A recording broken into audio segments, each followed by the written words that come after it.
இவங்க பெரிய ஜான்சி ராணி. இவங்க பேரை வாயை திறந்து கூப்பிட்டா தான் வெளியே வருவாங்க. மொத்த எனர்ஜி வேஸ்ட் ஆகுது.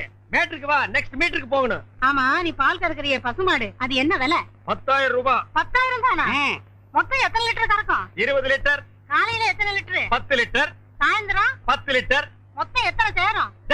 அதான் முதல்லயே சொல்லிட்டேன் 20 லிட்டர்னு. அப்புறம் என்ன வளவளான்னு பேசிட்டு? உனக்கு எத்தனை லிட்டர் வேணும், எவ்வளவு வேணும்? எனக்கு 8 அணாவுக்கு. உன்னை கூப்பிடுதே, இது ஜப்பான் டெக்னாலஜி. பின்னால பால் ஊத்துதே, அது ஜெர்மன் டெக்னாலஜி. இந்த 2 டெக்னாலஜி கலந்து நான் வீடு வீட்டுக்கு பால் சப்ளை பண்றேன். நீ தைரியமா வந்து என்கிட்ட 8 அணாவுக்கு பால் கேக்குற.